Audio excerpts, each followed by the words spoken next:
क्या अमेरिका चीन पर एक 100% टैरिफ लगाने वाला है? और क्या ट्रंप चीन को एक 100% टैरिफ से तोड़ देंगे और भारत को बना देंगे नया ग्लोबल सेंटर? वहीं नेटो और चीन के बीच टकराव ने पूरी दुनिया को कोल्ड वॉर की ओर क्यों धकेल दिया है? और यूक्रेन ने क्यों $120 बिलियन की मांग की है? दोस्तों, ये वो खबरें हैं जो आपको टीवी मीडिया में नहीं दिखाई जाती हैं। इसलिए अगर वीडियो अच्छी लगे तो चैनल को सब्सक्राइब और वीडियो को लाइक जरूर कीजिएगा। चलिए शुरू करते हैं।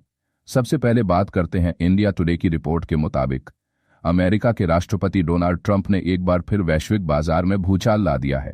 उन्होंने अपने हालिया बयान में चीन को दुनिया का असली विलेन बताया है। ट्रंप का यह बयान कोई नई बात नहीं है, लेकिन इसका समय और संदर्भ बहुत महत्वपूर्ण है।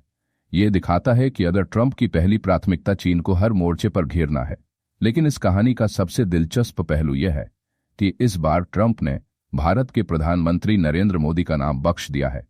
उन्होंने साफ कहा कि भारत के साथ अमेरिका बातचीत से हल निकाल सकता है, लेकिन चीन पर अब 100% तक के नए टैरिफ लगाए जाने चाहिए। सोचिए, अगर ऐसा होता है तो ग्लोबल सप्लाई चेन बुरी तरह हिल जाएगी। चीन के लिए यह एक बड़ा झटका होगा, जो अपनी अर्थव्यवस्था को निर्यात पर बहुत ज्यादा निर्भर करता है। अमेरिका की यह पॉलिसी साफ दिखाती है कि भारत अब पश्चिमी दुनिया के लिए चीन का एक विश्वसनीय विकल्प बन चुका है, खासकर मैन्युफैक्चरिंग और टेक्नोलॉजी के क्षेत्र में। यानी कल तक जो देश भारत को टैरिफ की धमकी देते थे, आज वही देश भारत को अपने साथ रखना चाहते हैं ताकि चीन को अलग थलग किया जा सके। यह बदलाव सिर्फ व्यापार तक सीमित नहीं है, इसका असर टेक्नोलॉजी, मैन्युफैक्चरिंग और डिफेंस सेक्टर तक फैलेगा। अमेरिकी कंपनियां चीन से अपना बेस हटाकर भारत में निवेश करने के लिए प्रोत्साहित होंगी। यह भारत के लिए एक सुनहरा मौका है कि वह अपनी वर्ल्ड फैक्ट्री की छवि को और मजबूत करे। यह स्थिति भारत को न सिर्फ आर्थिक रूप से मजबूत करेगी, बल्कि वैश्विक मंच पर उसकी कूटनीतिक हैसियत को भी बढ़ाएगी। भारत को इस मौके का पूरा फायदा उठाने के लिए निवेशक अनुकूल बनाना होगा, ताकि वह चीन को एक वास्तविक चुनौती दे सके। दोस्तों, आपको क्या लगता है, क्या भारत को इसका फायदा मिलेगा? कमेंट करके बताइए। नेक्स्ट अपडेट में बात करते हैं नाटो और चीन की। एनडीटीवी की एक रिपोर्ट में बड़ा खुलासा हुआ है। ट्रंप ने कहा है कि अगर चीन रूस का तेल खरीदना बंद नहीं करता तो नेटो खुद चीन पर एक 100% टैरिफ लगाएगा। यह धमकी व्यापार से कहीं बढ़कर है, यह एक कूटनीतिक चाल है। इसके जवाब में चीन ने कहा है, हम युद्ध नहीं चाहते, हम किसी भी जंग की योजना नहीं बना रहे। यह बयान चीन के डर को भी दिखाता है। उसे पता है कि नेटो जैसे शक्तिशाली गठबंधन के साथ सीधा टकराव उसे भारी पड़ सकता है। लेकिन दोस्तों, असलियत यह है कि चीन और नाटो के बीच ये तनातनी सिर्फ व्यापार तक सीमित नहीं है। इसके पीछे रूस यूक्रेन युद्ध की पूरी कहानी छिपी है। पश्चिमी देश चाहते हैं कि चीन रूस को आर्थिक सहारा देना बंद करे, क्योंकि यह रूस को युद्ध जारी रखने में मदद कर रहा है। लेकिन चीन खुले तौर पर रूस के साथ खड़ा है और उसकी अर्थव्यवस्था को सहारा दे रहा है, क्योंकि रूस उसका एक महत्वपूर्ण ऊर्जा और सामरिक साझेदार है। यानी आने वाले वक्त में टैरिफ वॉर असल में कोल्ड वॉर 2 का चेहरा बन सकता है। अगर नाटो और चीन आमने सामने आते हैं तो इसका असर पूरे एशिया प्रशांत क्षेत्र पर पड़ेगा। भारत के लिए ये एक बड़ा डिप्लोमेटिक टेस्ट होगा कि वह कैसे अमेरिका और चीन दोनों के साथ संतुलन बनाए रखे, क्योंकि दोनों ही देश भारत के लिए महत्वपूर्ण है। भारत को अपनी स्वतंत्र विदेश नीति बनाए रखने की चुनौती होगी, जहां वह किसी भी गुट का हिस्सा न बनकर अपने राष्ट्रीय हितों को प्राथमिकता दे। नेक्स्ट अपडेट है यूक्रेन को लेकर। यूक्रेन ने दुनिया के सामने एक नई मांग रखी है।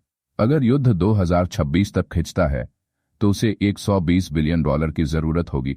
सोचिए दोस्तों, एक ऐसा देश जो पहले से ही पश्चिमी मदद पर जिंदा है, अब अगले साल के लिए भी एडवांस पैकेज मांग रहा है।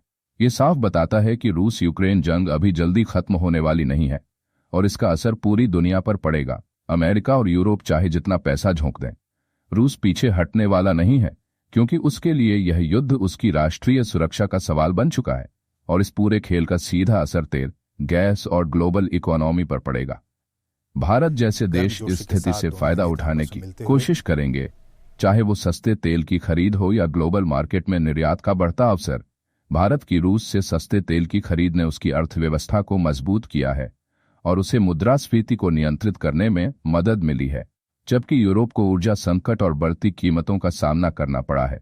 यह भारत की रणनीतिक स्वायत्तता का एक और उदाहरण है, जहां वह किसी भी देश के दबाव में नहीं आता। अगला अपडेट है रूस पर ड्रोन अटैक का।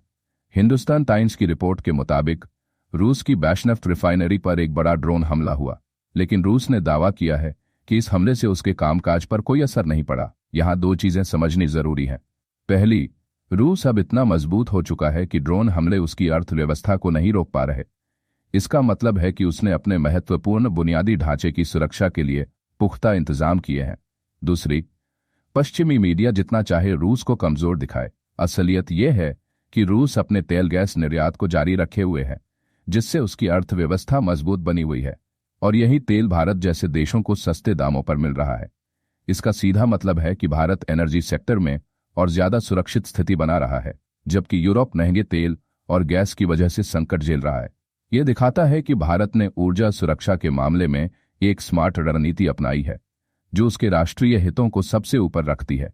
वहीं नेक्स्ट अपडेट में बात करते हैं अमेरिका और वेनेजुएला के बीच चल रहे तनाव को लेकर।